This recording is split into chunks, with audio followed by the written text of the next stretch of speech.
I'm Pete Puffenbarger, and I was born in Monterey, Virginia, and I was born on September the 12th, 1930. And I lived there till I was 18, and I left there then and moved to Woodbridge.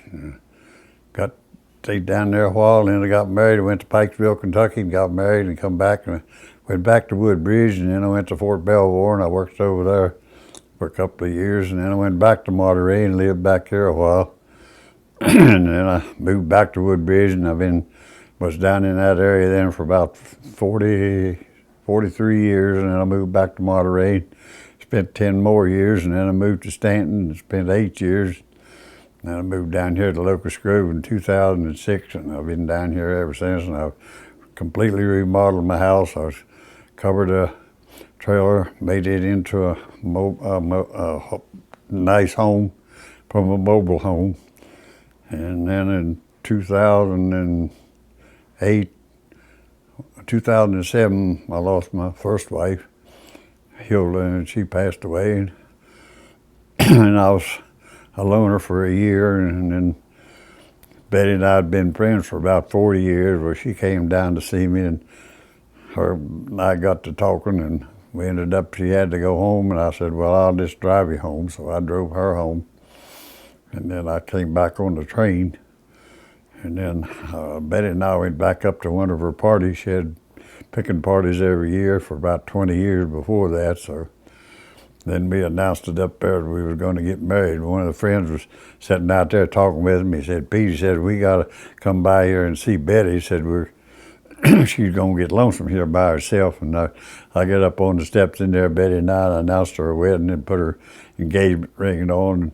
Then we started playing music, and I told him, I said, well, I said, Betty's are showing me up on that mantle. He said, you asked for it. And then we went from that on down here, and she laid out the floor plan on her addition on the house, and I laid out the foundation, and we built that, and we've been living very happy ever since that happened. And my dad, he was a hard worker. He made chairs, built chairs. He did farming, and he had an old turning lathe with a great big wheel outside. And Mom, she turned the wheel, and he'd turn on the turning lathe, and turn out the chair posts. And then he'd work them down, make the chairs, and put the hickory bottoms in. And he'd go out and cut an old hickory tree, and he'd peel the bark off of it, and then he'd put it in to dry. And then when he got ready for it, he'd soak it up again, and he cut it into about 3/4 inch strips, and he split them, put them on the chair bottoms, and made the bottoms out of them, and let them dry. And he made some mighty beautiful chairs, and he made a many one of them. So that's pretty well on to his life story, and I think that's about the end of mine. Only I'm getting down now where I've lost all my trade that I had. I did a jack of all trades, and you might as well say a master of none, but I did pull through some of them, but that's beside the point. So I'm down now where I've lost all that there. I have to do the best I can, so that's just about the end of mine. So I'll have to sign off now and let somebody else take my place. Early Puffenbarger was my dad, and he was a good Christian man. Never heard him swear an oath in my life, never seen him take a drink of alcohol in my life.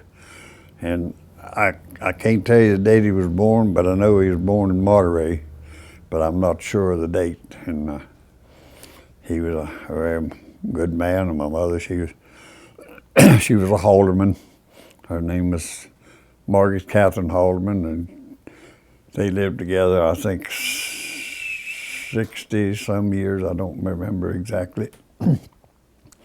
But anyway, she passed away first, and then Dad passed away. He passed away in Fairfax Hospital, and she passed away in the Elkins Hospital. So, and I was left kind of as a loner. I didn't have nobody to turn to, but anyway, I got married, and then I had a wonderful wife that I lived with 59 years and 5 months. So, and then my husband came along. We got married in 2008. November 2008, and we've been together ever since, and we've been very, very happy. So I guess that's going to have to be about the end of it, so that's about all I can tell you. I had two wonderful daughters. Both of them was born, one of them born in Woodbridge, the other one born in Monterey. I had one that I lost, but anyway, they had 3 kids apiece. One of them had 2 girls and a boy, and the other one had 2 boys and a girl. And I have 6 great-grandchildren. Wonderful. Well, I have 6 grandchildren, and I have 6 great-grandchildren. And they're all of them wonderful kids. I'm very proud of them. Got a wonderful family. But I lost my youngest daughter. She passed away in 2002.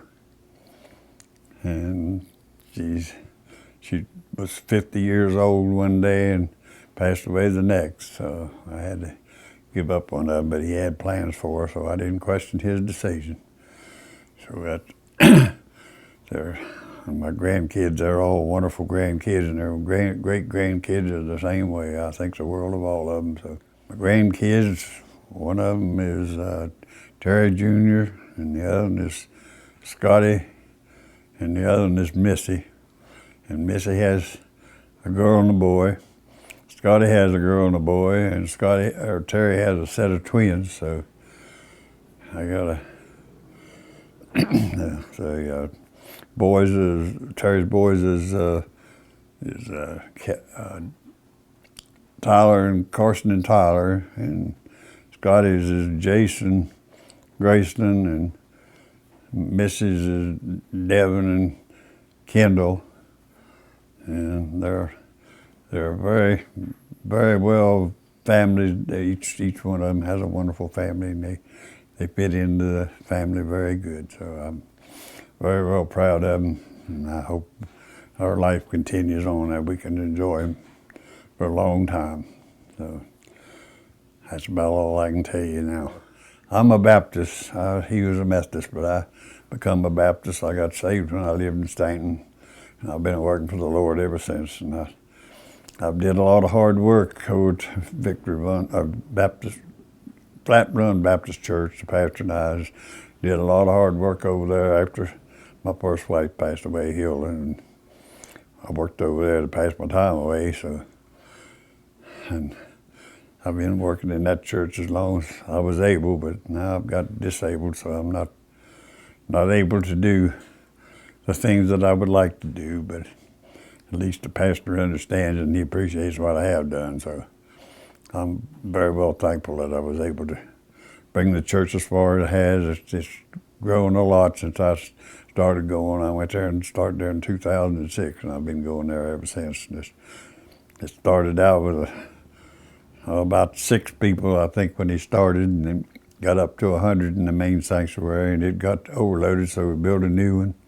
Now we're seating 200, and we're getting pretty well capacity on that we ain't going to have too much room here much longer. We'll have to expand again. So we just think the young pastor's doing a wonderful job. So we're just very proud of him. He's working hard for the Lord, and we just ask that he continues to do so. And we just thank you so much for that, God, that you led me to that church. My youth pastor in Stanton directed me to it. He said, there's a young pastor down there starting. He said, you need to go down and help him out. So I've been with him ever since. Well, we had a wonderful family reunion, and we had a very special guy to come in from Las Vegas, and he was a very special guy. He's my nephew, and I love him very much. I can't name all the others, there's too many of them, but anyway, I'm very proud of the families that I got, and we had a wonderful time at the reunion. Seen a lot of new faces that I wasn't expecting to see, and we had a wonderful time. We just enjoyed it very much, and we just thank Betty Ann so much for putting it on. So we just give you all the message now that I can think of, so I'll have to sign off.